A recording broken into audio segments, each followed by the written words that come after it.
ఆయన చెప్పింది వినాలి. ఈ విన్నదాన్ని చక్కగా మన జీవితాల్లో నెరవేర్చుకోవాలి. అప్పుడే ప్రభు మన పట్ల ఏదైనా ఆయన మేలు చేస్తూ ఉంటాడు. అందును బట్టి ఈ సమయమందు బైబిల్ గ్రంథంలో మీ అందరికీ తెలిసిన సత్యం, కీర్తన గ్రంథాన్ని మనము ఒకసారి చదివినట్లయితే అక్కడ 3 సంగతులు దేవుడు చెప్తున్నాడు. ఆ 3 సంగతులలో మనం జాగ్రత్త పడాలని ప్రభు మన పట్ల కోరుకుంటున్నాడు. కీర్తన గ్రంథం 1వ అధ్యాయంలో దుష్టుని ఆలోచన చొప్పున నడవక, పాపుల మార్గమున నిలవక, అపహాస్కులు కూర్చునే చోట్లలో కూర్చుండక, దేవుడు మనకు చెప్పే ఈ జాగ్రత్తలు మనం చక్కగా వినాలి. ఎందుకంటే ఈ లోకంలో దుష్టుడు ఉన్నాడు గనుకనే ఆయన మనకి ఈ మాటలు చెప్పవలసి వచ్చింది. దుష్టుడు లేకపోతే దేవుడు ఈ మాటలు మనతో చెప్పేవాడు కాదు. ఎందుకంటే లోకంలో దుష్టుడు ఉన్నాడు గనుక దుష్టుని ఆలోచన మనకి రాకూడదు. దుష్టుని ఆలోచన రాకుండా మనం జాగ్రత్త పడాలి. దుష్టుని ఆలోచన వస్తే ఏమి జరుగుతుంది అనే మాటను కూడా మనం బైబిల్లో చదివినట్లయితే మనకి యోహాను రాసిన పత్రిక, మొదటి పత్రిక 3వ అధ్యాయము 12వ వచనంలో మీరు చదివినట్లయితే, మనము కయ్యోను లాంటి వారమై ఉండరాదు, వాడు దుష్టుని సంబంధి అయి తన సహోదరుణ్ణి చంపేశాడు. అంటే దుష్టునికి సంబంధించిన మనిషి కయ్యోను. వింటున్నారా? ఒకసారి ఆలోచించండి. ఈ మాట మరీ మనం ధ్యానించాలి. ఎందుకంటే దుష్టుని ఆలోచన వస్తే కయ్యోను ఏం చేశాడు? తమ్ముడినే చంపేశాడు. సొంత తమ్ముడిని చంపడానికి కారణం ఎవరు? దుష్టుని ఆలోచన. దుష్టుని ఆలోచన వచ్చినప్పుడు మనిషి దుష్టునికి సంబంధి అయిపోతాడు. అప్పుడు తమ్ముడు అనేది కానీ, అన్నయ్య అనేది కానీ, తల్లి అనేది కానీ, తండ్రి అనేది కానీ అతనికి అర్థం కానే కాదు. అందుకని దైవ గ్రంథం ఏం చెప్తుందంటే, దుష్టుని ఆలోచన చొప్పున మీరు నడవక, వినండి, ఈ మాటలు మీరు అర్థం చేసుకోవాలి. దుష్టుని ఆలోచన కయ్యోన్ని ఏం చేసింది? తమ్ముణ్ణి చంపేసింది. తమ్ముణ్ణి చంపడానికి కయ్యోను కాదు కానీ కయ్యోనులో ఉన్న దుష్టుడు, దుష్టుని యొక్క ఆలోచన కయ్యోను చేయరాని నేరము చేశాడు. అసలు సృష్టిలో దేవుడు సృష్టించిన ఆదాము అవ్వకు పుట్టిన మొదటి కుమారుడు, ఆ మొదటి కుమారుడు ఏమయ్యాడు ఇప్పుడు అంటే అంతకుడు అయిపోయాడు. మొదటిగా సృష్టిలో నరహత్య చేసింది ఎవరు? కయ్యోను. కయ్యోను చేయటానికి కారణాలు ఏమిటి? దుష్టుని ఆలోచనలు ఆయనలోకి వచ్చింది. దుష్టునికి సంబంధిగా అతడు తమ్ముణ్ణి చంపేశాడు. ఇప్పుడు మీరు ఆలోచించాలి, కయ్యోను లాంటి మనుషులు మనం, ఏబేలు లాంటి మనుషులమే మనం. కానీ దుష్టుని ఆలోచన ఎవరిలోకి వస్తుందో వాళ్ళు హంతకులు అయ్యేటట్టుగా ఎవరినో చంపడానికి కూడా కారణము వాడే అవుతున్నాడు. దుష్టుడు చంపేస్తాడు. కయ్యోను చంపలేదు కానీ కయ్యోనులో ఉన్న దుష్టుడు ఏం చేశాడు అంటే సొంత తమ్ముణ్ణి చంపేపించాడు. అందుకనే ఈ యొక్క గ్రంథంలో యోహాను రాసిన మొదటి పత్రిక 3:12 వచనంలో మరలా, మనము కయ్యోను లాంటి వారమై ఉండరాదు, వాడు దుష్టుని సంబంధి, తన సొంత సహోదరుణ్ణి చంపి వాడు అతని యందు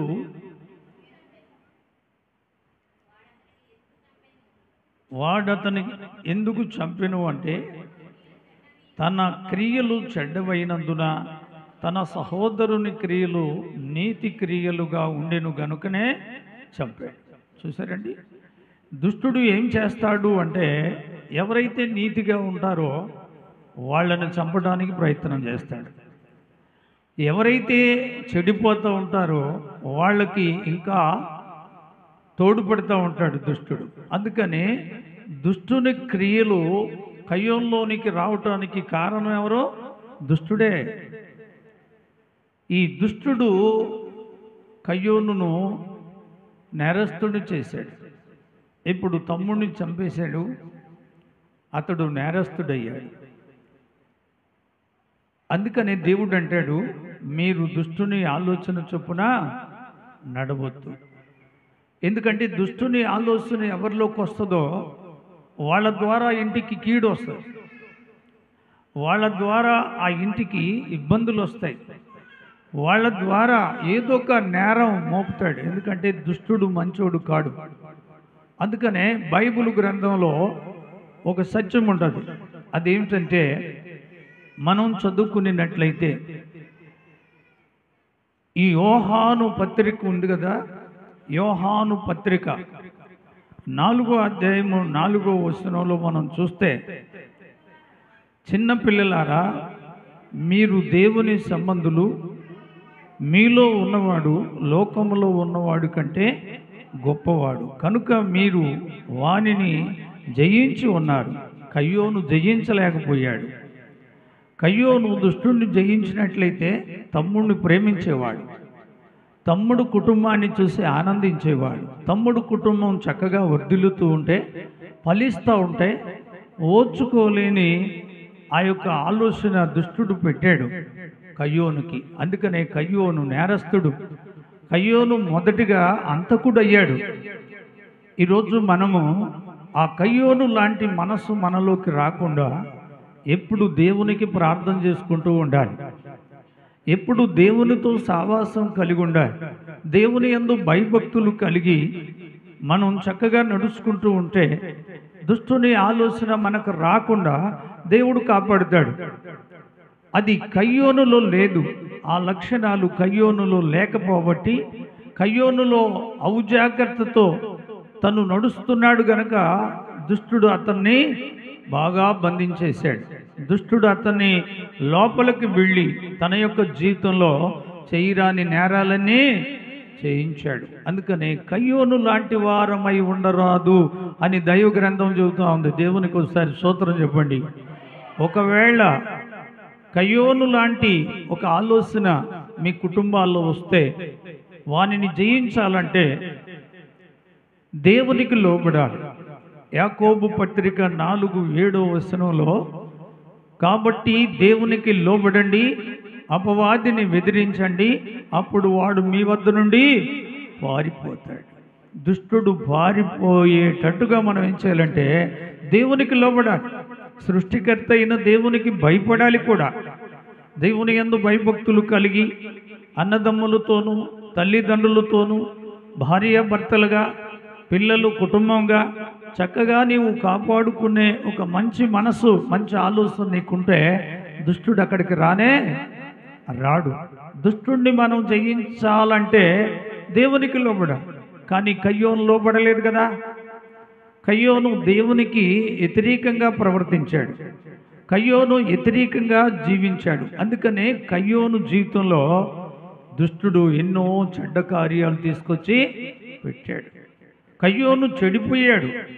ఎందుకంటే దుష్టుని సంబంధి, అతని క్రియలు మంచివి కావు అని దేవుని గ్రంథంలో మనకు దేవుడు రాయించాడు. దేవునికి స్తోత్రం కలుగునుగాక. మీరందరూ కూడా జాగ్రత్తగా ఆలోచిస్తే ఈ దుష్టుణ్ణి జయించాలంటే మనకి ఆత్మశక్తి కావాలి. ఆత్మశక్తి కావాలంటే మనము దేవునికి లోబడాలి, దేవుని సన్నిధిలో మనం ప్రార్థించాలి. చూడండి, ఒకసారి మనము చూస్తే ఈ దుష్టుని గురించి అపోస్తుల కార్యము 5వ అధ్యాయము మనకి ఇక్కడ 2వ వచనంలో 3వ వచనంలో మనం చదివినప్పుడు, అప్పుడు పేతురు అననీయ, నీ భూమి వెలలో కొంత దాచుకొని పరిశుద్ధాత్మను మోసపుచ్చుటకు సాతాను ఎందుకు నీ హృదయములో ప్రేరేపించెనో అని పరిశుద్ధాత్మతో నింపబడిన పేతురు అంటున్నాడు. అననీయ ఏమి ప్రేరేపణతో వచ్చాడు? సాతాను ప్రేరేపణతో వచ్చాడు, సైతాను ప్రేరేపణతో వచ్చాడు. దేవుని దగ్గర అబద్ధం ఆడుతున్నాడు. ఆయన అబద్ధం ఆడటానికి కారణం ఎవరు? దుష్టుడు. అందుకని దుష్టుడు ఒక్కోసారి మనల్ని కూడా ప్రేరేపిస్తాడు. వాని ప్రేరేపణ మనలోకి రాకుండా దేవుని ప్రేరేపణతో మనం నడుచుకోవాలి. దేవునికి స్తోత్రం. దేవుని ప్రేరేపణ మనల్ని కాపాడుతుంది. సైతాను ప్రేరేపణ మనల్ని నష్టపరుస్తుంది, మనల్ని పాడు చేస్తూ ఉంది. చాలామంది జీవితాల్లో దేవుని ప్రేరేపణ తక్కువ, సైతాను ప్రేరేపణ ఎక్కువ. అందుకనే వీళ్ళు అప్పుడప్పుడు పడిపోతూ ఉంటారు, అప్పుడప్పుడు నష్టాలు వస్తూ ఉంటాయి, ఇబ్బందులు వస్తూ ఉంటాయి, సమస్యలు వస్తూ ఉంటాయి, చాలా కష్టాలు కూడా వస్తూ ఉంటాయి. ఇవన్నీ రావడానికి కారణం ఎవరో? దేవుని దగ్గర సత్యంగా ఉండనివ్వకుండా, పరిశుద్ధాత్మతో నడవకుండా, దేవునితో జీవించకుండా, దేవుని ద్వారా వర్ధిల్లకుండా దుష్టుడు మధ్యలో మన జీవితాలను పాడు చేస్తూ ఉంటాడు. మన కుటుంబాల్లో సమస్య పెడతా ఉంటాడు, మన పిల్లలలో సమస్య పెడతా ఉంటాడు. మీకు సంగతి తెలుసా? మొట్టమొదటిగా ఆదామును సృష్టించినాక అవ్వను సృష్టించి వారిద్దరికి వివాహం చేసి దేవుడు ఏదోను తోట అనే ఒక మంచి ఇల్లు ఇచ్చిన తర్వాత వారు కలకలలాడుతూ వర్ధిల్లుతూ ఆ తోటలో మంచి పండ్లు చక్కగా తింటూ బ్రతుకుతుంటే అక్కడికి ఎవరు వెళ్ళారు? దుష్టుడు వెళ్ళాడు. దుష్టుడు వెళ్ళి ఏం చేశాడు? అవ్వని మోసపుచ్చాడు. అవ్వతో మాట్లాడటం ప్రారంభమైంది. అవ్వకి లేనిపోని అబద్ధాలు చెప్పాడు కూడా. దేవుడు మంచోడు కాడు, దేవుడు చెప్పేనే అబద్ధమే, నేను చెప్పేదే మీకు మంచిదని చెప్పాడు. అప్పుడు అవ్వ నమ్మేసి, అవ్వకి ఏ ఆలోచన వచ్చింది? ఇప్పుడు దుష్టుని ఆలోచన వచ్చింది. అందుకనే ఆ కుటుంబంలో అన్నీ నష్టాలే. మంచి ఇల్లు పోయిందా, మంచి భోజనం పోయిందా, దేవుడితో మాట్లాడే విలువైన ఒక సావాసం కోల్పోయారా? చివరికి ఆ ఇంట్లో నుంచి దూరం అయిపోయి అనేక రకాలుగా కష్టాలు తెచ్చుకున్నారు. దానికి కారణం ఎవరో? అవ్వ కాదు, కాదు, దుష్టుడు. అందుకే వాడిని జయించాలి. జయిస్తారా మీరు? ఎంతమంది జయిస్తారు చెప్పండి? మీ భర్తకి దుష్టుని ఆలోచన వచ్చిందనుకో, ఆ భర్తను కాపాడుకోవాలంటే ఏం చేయాలండి? ఏం చేయాలి? ఆయనతో గొడవ పెట్టుకుంటే ఆయన ఆలోచన పోద్దా? లేదు, నీ కుమారుల్లోనే సైతాను ప్రేరేపణ వచ్చిందనుకో, ఆ బాబును కాపాడుకోవాలంటే నువ్వేం చేయాలి? దేవునికి లోబడాలి. అయ్యో, నా బాబు జీవితంలోనికి సైతాను ప్రేరేపణ వచ్చింది, నా బాబు నా మాట వింటలేదు, నా బాబును కాపాడు అని యేసయ్య పాదాలు పట్టుకుంటే అప్పుడు ఆయనకి లోబడితే నీ బాబులో ఉన్న దుష్టుణ్ణి దేవుడే దూరం చేస్తాడు. మీ భర్తలో ఉండి ప్రేరేపించి అనేక రకాలుగా తన జీవితాన్ని పాడు చేస్తున్న ఆ అపవాదిని దేవుడు గద్దిస్తాడు. దేవునికి స్తోత్రం. ఈ పని చేస్తారా? లేకపోతే మీ కొడుకును కొడతారా? మీ భర్త మీద వాదన పెట్టుకుంటారా? తగాద పెట్టుకుంటారా? మీ సమస్య ఇంకా ఎక్కువైంది కానీ తక్కువ అవ్వదు. ఎందుకు? దుష్టుడు మీలో నుండి బయటికి వెళితేనే సమస్య అణిగిపోతుంది. అక్కడ పరిష్కారం జరుగుతాం. అక్కడ భార్య భర్తలో సమ్మతితో దేవుణ్ణి ఆరాధిస్తారు. దేవునికి స్తోత్రం. దుష్టుడున్నంత కాలం కుటుంబం బాగుపడదు. కుటుంబానికి అన్ని నష్టాలే, అన్ని సమస్యలే. ఎందుకు అంటే బాగుపడే కుటుంబాన్ని దుష్టుడు కొడతాడు. ఏ కుటుంబం బాగుపడుతుంటే ఆ కుటుంబం మీద దుష్టుని యొక్క చూపు ఉంటుంది. దుష్టుడు ఆ కుటుంబాన్ని పాడు చేస్తాడు. అందుకే మనం జాగ్రత్త పడాలి. చెప్పండి, ఎంతమంది జాగ్రత్త పడతారు? ఎంతమంది జాగ్రత్త పడతారు? అందరూ జాగ్రత్త పడాలి. ఎందుకంటే మన కుటుంబాలను దేవుడు కాపాడాలి. దేవుడు కాపాడితేనే మన కుటుంబాలు కాపాడబడతాయి. చూడండి, లోకా సువార్తలో ఇంకొక సత్యాన్ని మీకు నేను తెలియపరుస్తాను.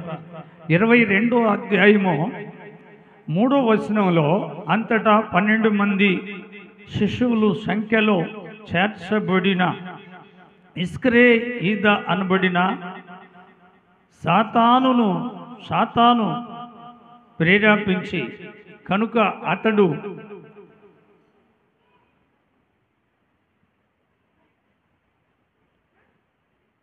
కనుక వాడు వెళ్ళి ఆయనను వారికి అప్పగించుటకు దానిని గూర్చి ప్రధాన యాజకులతోనూ అధిపతులతోనూ వారు సంతోషించుచూ ఉండిరి.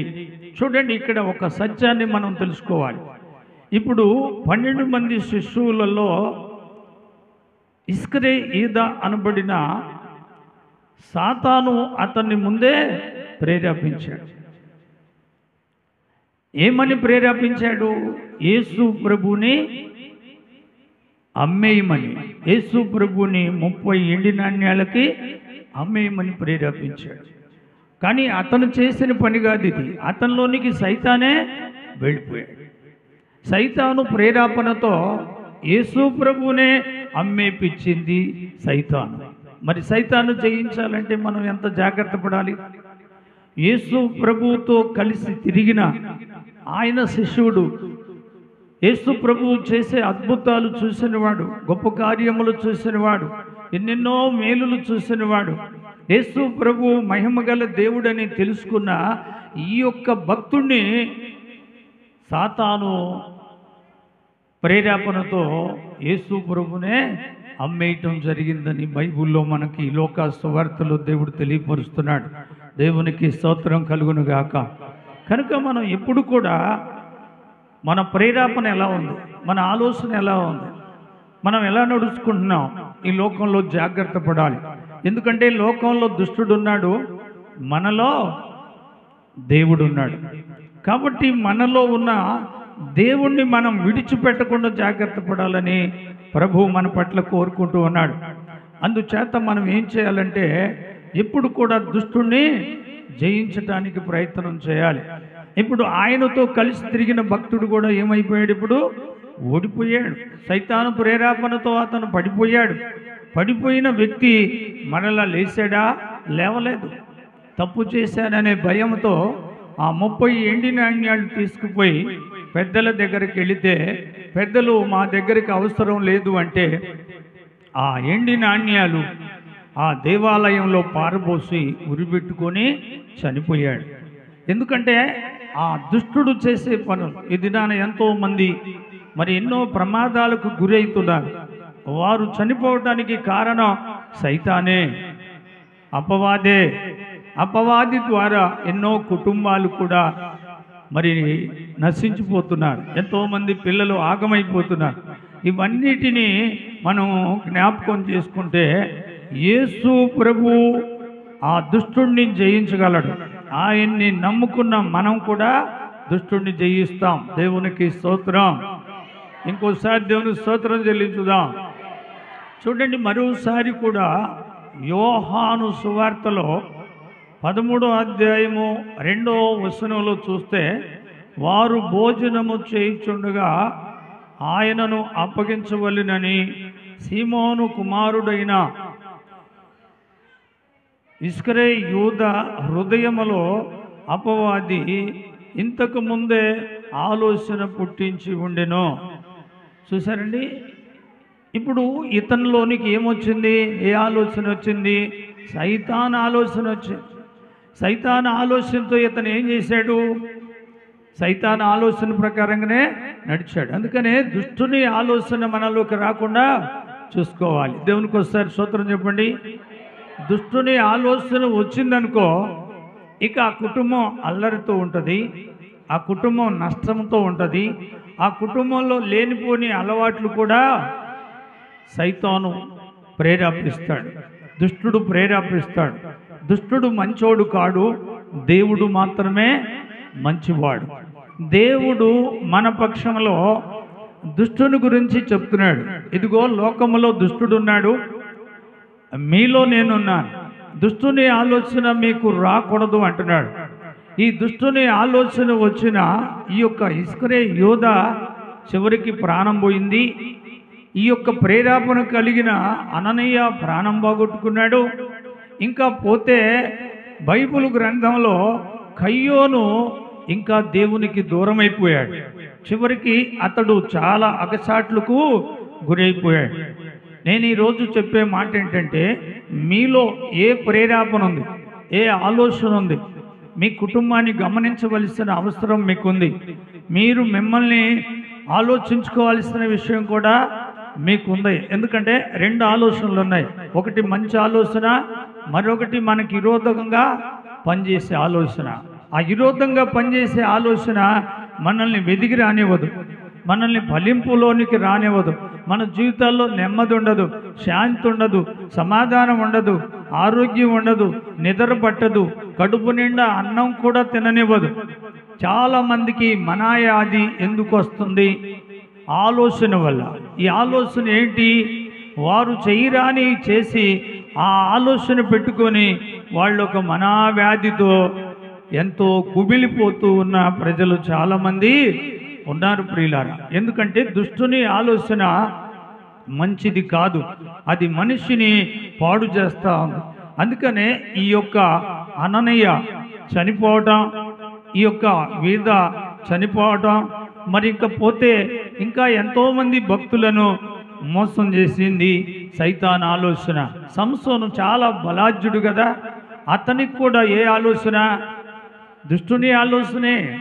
అదే దేవుని ఆలోచన అయితే సంసోను ద్వారా ఇశ్రాయేలీలు ప్రజలకు ఎంతో మేలు జరిగేది. ఆయన కుటుంబానికి కూడా మేలు చేసుకునేవాడు. ఆయన జీవితంలో ఎన్నో ఆనందం అనుభవించేవాడు. కానీ ఈ దుష్టుని ఆలోచన వచ్చింది అంటే ఆ మనిషి చెడిపోతాడు. ఆ మనిషిని దేవుడు కాపాడలేడు. ఆ మనిషిని కాపాడాలంటే తను దేవుని దగ్గరికి రావాలి. సంసోను దేవుని దగ్గరికి రాలేదు, కానీ అందుకే అతడు దూరం అయిపోయాడు.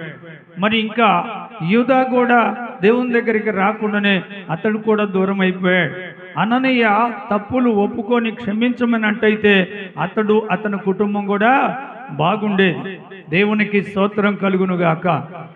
ఈ యొక్క సమయంలో నేను ఏం చెప్తున్నానంటే, దుష్టుని ఆలోచన మీకు రాకుండా మీరు జాగ్రత్త పడాలి. దుష్టుని ఆలోచన మీలోకి రాకుండా ఉంటే తప్పక మీ కుటుంబాలు వర్ధిల్లుతాయి, మీ కుటుంబాలు దీవించబడతాయి, మీ పిల్లలు కలకలలాడుతూ ఉంటారు, మీ కుటుంబంలో శాంతి, సమాధానం, నెమ్మది.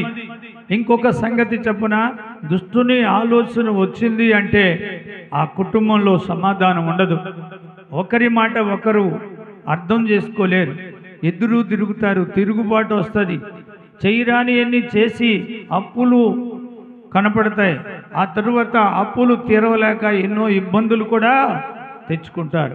కానీ దేవుని ఆలోచన మనల్ని బాగు చేస్తుంది, దుష్టుని ఆలోచన మనల్ని చెడగొడతాం. దుష్టుని ఆలోచన ఉన్న వాళ్ళు దేవునికి లోబడరు. కారణం ఏంటంటే దేవుడు అంటే వాళ్ళకి ఇష్టం ఉండదు, దేవుని మార్గం అంటే ఇష్టం ఉండదు, దేవుని ప్రార్థన అంటే ఇష్టం ఉండదు, దేవుని సన్నిధికి రావటానికి కూడా వారు ఇష్టపడరు. కారణం వారిలో ఉన్న దుష్టుని ఆలోచన. దుష్టుని ఆలోచన నీకు రాకుండా ఉండాలి అంటే నీకు మంచి ఆలోచన కావాలి. అదేంటంటే దేవుని ఆలోచన. దేవునికి స్తోత్రం, దేవునికి స్తోత్రం. ఎందుకంటే దుష్టుడు ఇంకా ఏం చేస్తాడు అని మనం గమనిస్తే పరిశుద్ధ గ్రంథంలో మనకు ఈ యొక్క సత్యాన్ని దేవుడు తెలియపరుస్తాడు. అదేమిటయ్యా అంటే, యోహాను రాసిన మొదటి పత్రిక 2వ అధ్యాయము 11వ వచనంలో మనం చూస్తున్నట్లయితే, తన సహోదరుణ్ణి దూషించువాడు చీకటిలో ఉండి చీకటి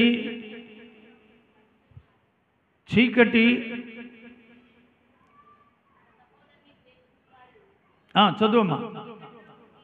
చీకటిలో ఉండి చీకటిలో నడుచుచున్నాడు, చీకటి అతని కళ్ళకు గుడ్డితనమును కలుగు చేసిన కనుక అతడు ఎక్కడికి పోచున్నాడో అతనికి తెలియదు. చూసారండి, ఇప్పుడు ఈ గుడ్డితనం ఎలా వచ్చింది అంటే దుష్టుని ద్వారా వచ్చింది. ఈ దుష్టుని ద్వారా వచ్చిన ఇతనికి తను ఎక్కడికి వెళుతున్నాడో అతనికి తెలియదు. అతని కళ్ళకి చీకటి కలిగింది, తన కళ్ళు గుడ్డి కళ్ళు అయిపోయాయి. అతడు ఎక్కడికి వెళ్తాడో, ఎక్కడ పడిపోతాడో, ఏం చేస్తాడో కూడా తెలియదు. అతడు చేయరాని అన్ని చేసి తన జీవితాన్ని పాడు చేసుకుంటాడు, అలాగే తన యొక్క కుటుంబాన్ని కూడా పాడు చేసుకుంటాడు. ఇప్పుడు కయ్యోను గుడ్డోడు కాబట్టే సొంత తమ్ముడిని చంపేశాడు. తమ్ముడు ఎదుగుతుంటే వారవలేకపోయాడు. తమ్ముడు ఫలిస్తుంటే ఆ ఫలింపును చూసి తను ఓర్చుకోలేకపోయాడు. కారణం ఏంటంటే దుష్టుడు ఈ లోకంలో మనుషులందరినీ గుడ్డివాళ్ళని చేస్తున్నాడు. గుడ్డితనంగా చేయరాని పనులన్నీ చేస్తూనే ఉన్నారు. ఈరోజు తల్లి కుమారుడికి ఎలా కనపడుతూ ఉంది చెప్పండి? ఆమెని తల్లిగా చూసేవాళ్ళు ఉన్నారా? తండ్రిగా చూసేవాళ్ళు ఉన్నారా? అన్నయ్యగా చూసేవాళ్ళు ఉన్నారా? తమ్ముడిని తమ్ముడుగా చూసేవాళ్ళు ఉన్నారా? లేరు.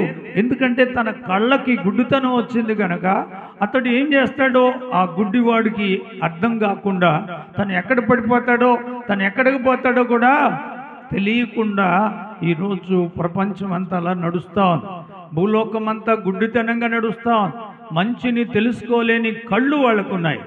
మంచి మార్గంలో నడవని మనుషులు ఎందరెందరో ఉన్నారు. వీరు చివరికి ఎక్కడికి వెళతారు అంటే వీళ్ళు పాతాళంలోకి వెళ్ళిపోతారు. అందుకనే సామెతల గ్రంథంలో ఒక సత్యం ఉంటుంది. అక్కడ ఏంటంటే ఆ సత్యం ఏమిటి అంటే ఒకటి మార్గము అతనికి యథార్థంగా ఉన్న తుదకది మరణమునకు చేరును. చూసారా? ఎందుకంటే ఇతడు గుడ్డోడు కనుక ఇతడు వెళ్ళేది ఎక్కడికి వెళతాడో తెలియదు, ఏం చేస్తాడో కూడా తెలియదు. భూలోకమంతా ఈరోజు గుడ్డితనంగా నడుచుకుంటున్నారు, గుడ్డితనంగా బ్రతుకుతున్నారు, గుడ్డితనంగా జీవిస్తున్నారు. కుటుంబాల్లో జరగరాని నేరాలు జరిగిపోతున్నాయి, జరగరాని ఇబ్బందులు జరిగిపోతున్నాయి. ఎంతోమంది పిల్లలు గుడ్డితనంగా మరి జీవితాలు పాడు చేసుకుంటున్నారు. ఎన్నో కుటుంబాలు చల్లాబిల్లమైపోతున్నాయి. ఈరోజు భూప్రపంచంలో మనం చూస్తే చాలామంది కుటుంబాల్లో అన్ని గుడ్డితనంగా చేసుకునే నేరాలు, అన్యాయాలు, అక్రమాలు, దుర్మార్గాలు, మానభంగాలు, హత్యలు, ఎక్కడ పట్టిన మనిషి ఇచ్చలవిడిగా దుర్నీతితో ప్రయాణం చేసి మనుషులు పడిపోతున్నారు, చెడిపోతున్నారు. అందును బట్టి మనం అందరినీ కాపాడమని దేవునికి మనం ప్రార్థన చేయాలి. దేవునికి స్తోత్రం. రెండు చేతులెత్తి దేవునికి స్తోత్రం చెబుదాం. దేవుణ్ణి మనం బతిమలాడుకోవాలి. ఎందుకంటే దుష్టుడు మన కుటుంబంలో కాదు, మన జీవితంలోకే వస్తున్నాడు, మనల్ని ప్రేరేపిస్తున్నాడు. చేసే పనిని ఆపడానికి కారణం వాడే, ఎదిగే ఎదుగుదలను ఆపేయటానికి కారణం వాడే. కుటుంబాల్లో సమాధానం లేకుండా, శాంతి లేకుండా, నెమ్మది లేకుండా, ఆరోగ్యం లేకుండా, మనం చక్కగా బ్రతకకుండా మన జీవితాలను పాడు చేసే దుష్టుడున్నాడు. మనం జాగ్రత్త పడాలి. చెప్పండి, ఎంతమంది జాగ్రత్త పడతారు? మీ భర్తలోనికి దుష్టుడు వస్తే నీవు ఆయన్ని కాపాడుకోవాలి. మీ భార్యలోకి దుష్టుడు వస్తే ఆమెను నువ్వు కాపాడుకోవాలి. మీ పిల్లలు ఏమైనా దుష్టుని పనులు చేస్తూ ఉంటే వాళ్ళను కాపాడుకునే ప్రయత్నం చేయాలి. అలాంటప్పుడు నీవు ప్రభు పాదాల దగ్గర మొరపెట్టగా దేవుడు నీ చుట్టూ కంచె వేసి, నీ పిల్లల చుట్టూ కంచె వేసి మీరు చేసే ప్రతి పనిని ఆయన దీవిస్తాడు, ఫలింపు చేస్తాడు.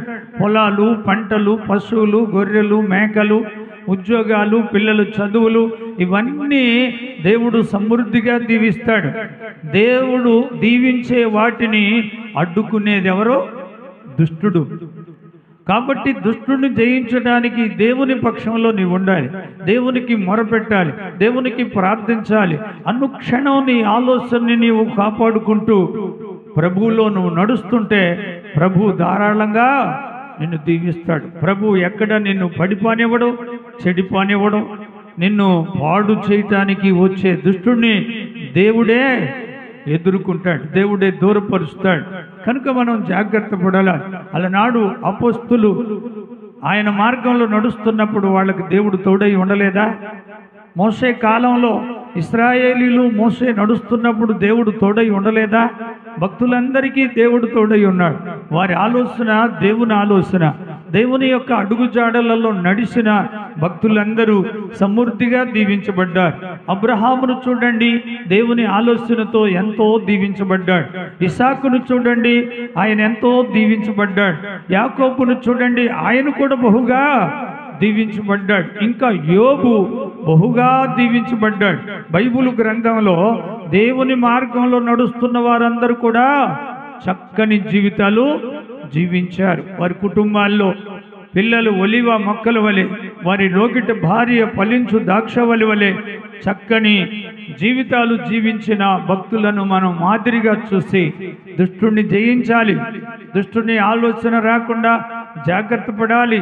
అనుక్షణం కుటుంబానికి ఒక యజమానుడుగా, ఒక యజమానురాలుగా మీ ఇద్దరు కలిసి దేవుణ్ణి ఆరాధించి దుష్టుని ఎదుర్కోవాలి. అప్పుడు నీకు మంచి నిద్ర, అప్పుడు మంచి ఆరోగ్యం, మంచి శాంతి, సమాధానం, నెమ్మది ఇవన్నీ దేవుడు నీకు అనుగ్రహిస్తాడు. ఇవన్నీ మీకు ప్రసాదించబడును గాక. మీ కుటుంబాల్లో ఈ రోజు నుంచి దుష్టుణ్ణి ఎదుర్కోవటానికి మీరు జాగ్రత్త పడాలి.